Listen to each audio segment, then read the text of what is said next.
Hey, my name is Chris Brennan, and this is your year ahead astrology and horoscope forecast for Gemini for the entire year of 2025.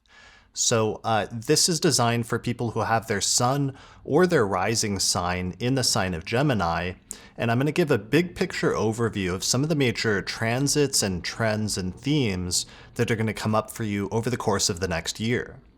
So let's go ahead and jump right into it. So this is the planetary movements calendar, which shows where the planets will start at the beginning of the year and how far through the signs of the zodiac they'll get by the end of the year in terms of the different sectors of your chart. The main things I'm going to focus on, I'm going to go through roughly chronologically, but I'm also going to focus on just what the major transits are this year that are taking place throughout it. So right at the top of the year, we have Mars retrograde in your second house of finances, because Mars is going to be in the sign of Cancer, and it's going to station direct in the sign of Cancer in the first quarter of this year.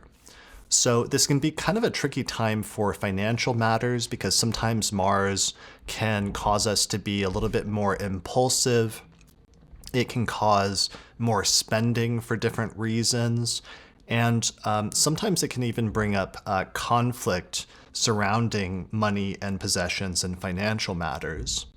So one of my pieces of advice would just be to be extra cautious and careful when it comes to financial matters in the first part of the year, because sometimes when we do things too impulsively or we spend money too impulsively, we can get ourselves into trouble or even put ourselves in a situation that could lead to loss in different ways, or like a loss of possessions is one of the pieces of symbolism of this transit.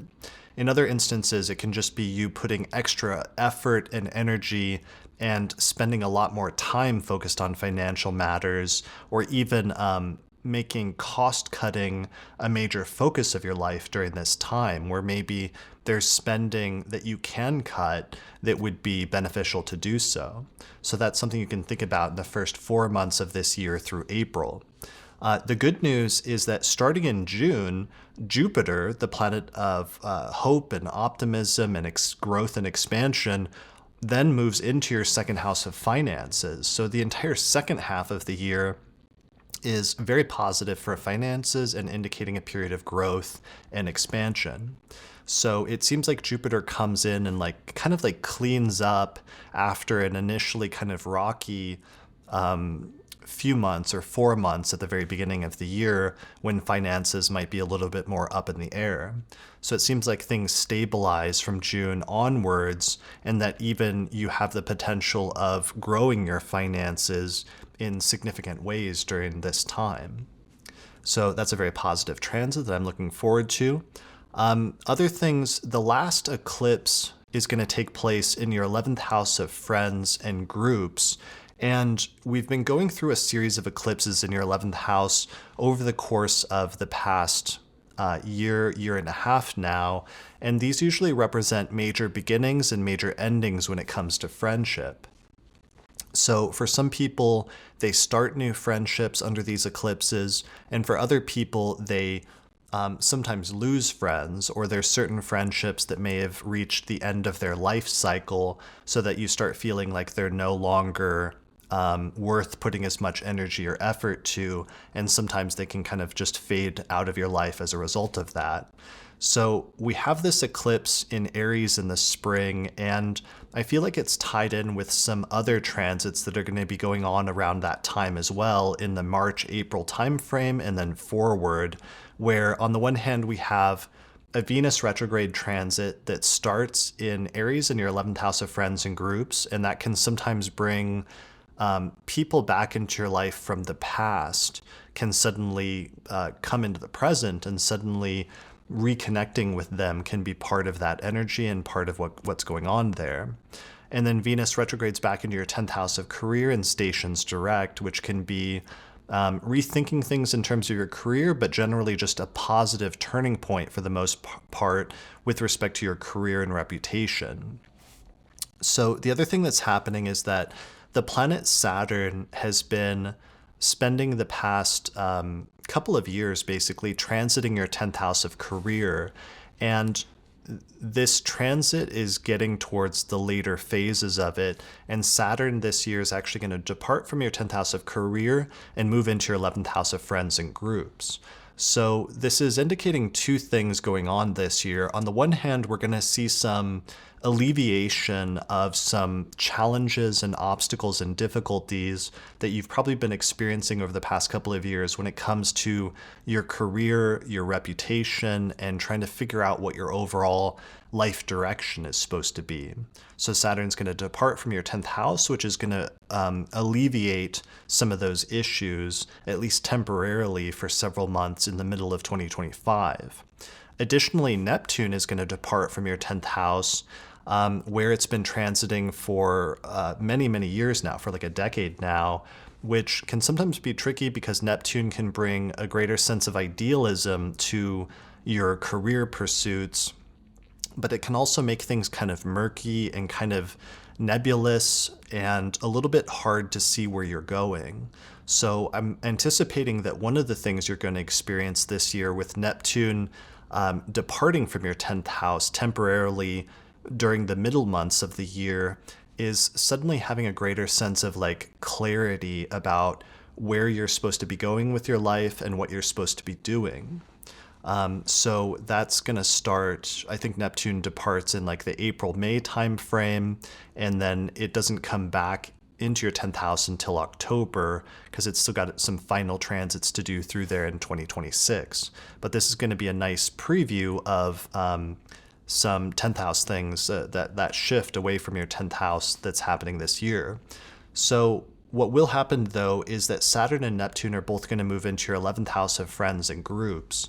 Now with Saturn, sometimes this can bring a period of some current friendships kind of cooling off or starting to have more distance or sort of coldness in them, where you might start rethinking like certain friendships in your life and may have, in some instances, people just get rid of some friendships or some friendships come to an end.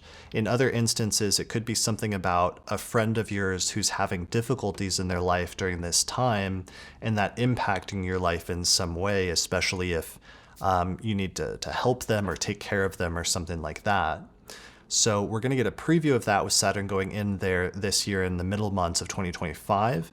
And then we're also going to get Neptune going into your 11th house of friendship for a good chunk of the middle part of the year as well, which with Neptune, it can bring a greater sense of idealism to your 11th house. So you may find yourself getting involved in groups and social movements for some sort of specific cause or to achieve some sort of higher purpose. But one of the things you want to be careful with always with Neptune is that Neptune sometimes can make things look different at first than they actually are. And that may be challenging then to keep your feet on the ground and to keep a sense of reality as you start experiencing some of those things with respect to friends and groups. So Saturn may help because you're going to have these tensions between Saturn on the one hand and your 11th house of friends and groups, inclining you to be very realistic, sometimes to the point of pessimism or like being too focused on the cold hard facts, versus Neptune that's going to want to drag you in more of a direction of idealism and thinking that everything is great, or even have an overly sort of Pollyanna view of things. So those tensions are going to become, you're going to get a preview of those tensions this year in 2025, and it will be important to pay attention to that and see what arises, because it could be an early indication of some longer term themes that are going to develop over the course of the rest of the decade of the 2020s. Since Saturn will spend like 3 years in that sign and Neptune will spend seven years, I believe, or actually maybe closer to a decade in that sign. All right, so all of that's taking place. The last thing that I wanted to mention is, actually, no, there's two things I need to mention. One, the eclipses are shifting and moving into your 10th house and 4th house axis. So the 4th house pertains to our home and living situation, and also our parents. So you may see some major beginnings and major endings when it comes to that area of your life this year that are really going to ramp up starting in the spring and then especially in the fall when the second set of eclipses takes place. So some people, a major beginning or major ending can be like moving away from one place or not living in a certain location and moving into a different one, which can represent, on the one hand, closing of a chapter and also the opening of a new one.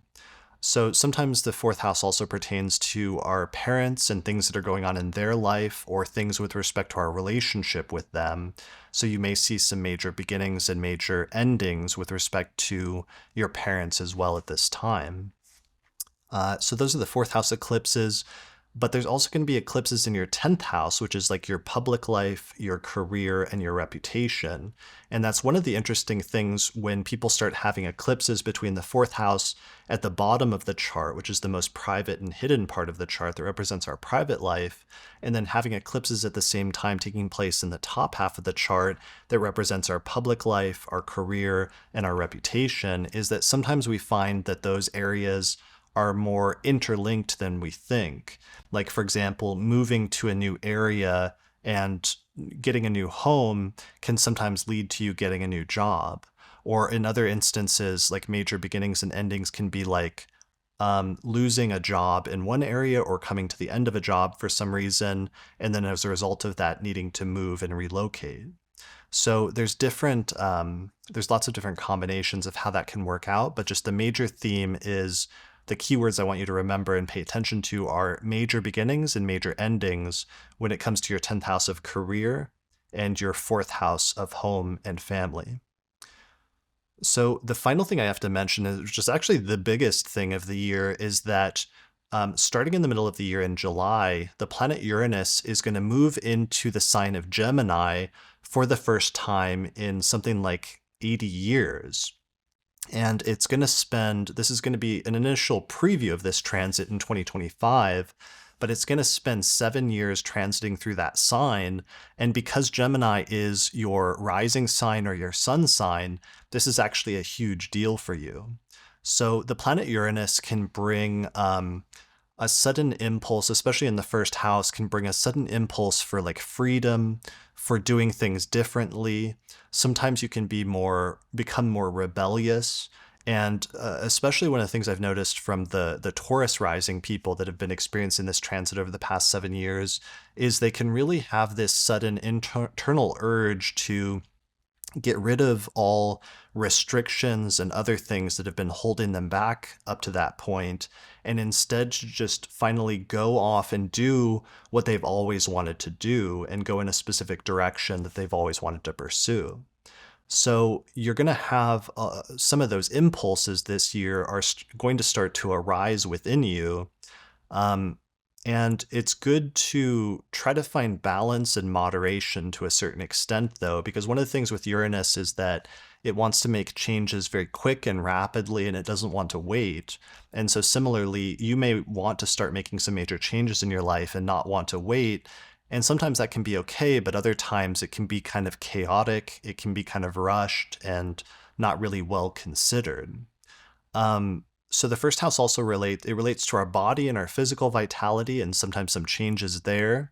It can also relate to our mind. One of the areas is it can relate to our appearance. So you may have some sudden and unexpected things that you want to do in terms of your appearance or how you appear to people that may appear like shocking or surprising to other people at first because it's such a radical departure for you relative to whatever your norm is up to this point. So sometimes this can cause or have side effects of like disruptions in relationships or other things like that because you're going through so many changes, and some of these changes are so radical that for other people it may seem like you're being very erratic or you're doing things too quickly or other things like that. But sometimes this is necessary because when that impulse arises within us, it's sometimes hard to fight that or to say no to it or to completely turn a blind eye once you've been exposed to the experience of truly having freedom in some area of your life where you've previously been held back. So I'm actually very excited about this transit for you because it's going to be so personally important to you and because that can be such a revolutionary and exciting time in a person's life. I remember I had Uranus transit my first house in Aquarius right over my ascendant back when I first discovered astrology, and it completely changed my life. And I became super focused on it and realized that that's what I wanted to do with my life. So hopefully for each of you having this transit, there will be something exciting and revolutionary that you'll discover, and you'll end up stumbling upon your life purpose during the course of this transit over the course of the next 6 to 7 years. So this will just be the first preview of this in the second half of 2025. So keep an eye out for it. And let me know once some of those themes start emerging, how you end up experiencing that. All right, I think that's it for the major transits I wanted to cover for 2025. So if you're looking for fortunate dates next year to do things, I actually just released my 2025 electional astrology report where I go through and I pick out the best dates next year in order to launch new projects or take actions, as well as highlighting which dates to avoid doing things that are going to be a little bit more difficult or tricky to work with if you attempt at that time. So I'm doing a 20% off sale through the first week of January, an initial launch sale on the report. So you can get it for 20% off. Just go to theastrologypodcast.com/2025 report for more information. All right, that's it for this report. So good luck in 2025, and I'll see you again next year. I just released my 2025 astrology calendar posters, which show all of the major astrological transits this year at a glance, and you can get those at theastrologypodcast.com/merch. If you want to learn more about my approach to astrology, then I teach an online course in ancient astrology called the Hellenistic Astrology Course, which has hundreds of hours of video lectures where I teach people how to read birth charts and how to understand and predict the future using transits and other timing techniques. So you can find out more information at theastrologyschool.com. Also, shout out to our sponsor for this episode, which is the Northwest Astrology Conference, which is happening in May of 2025 in Seattle, Washington, and it's being simultaneously streamed online at the same time. So you can find out more information at norwac.net. Finally, thanks to the patrons that helped to support the production of this episode of the Astrology Podcast through my page on Patreon. You can get early access to new episodes plus other bonus content by becoming a patron at patreon.com/astrologypodcast.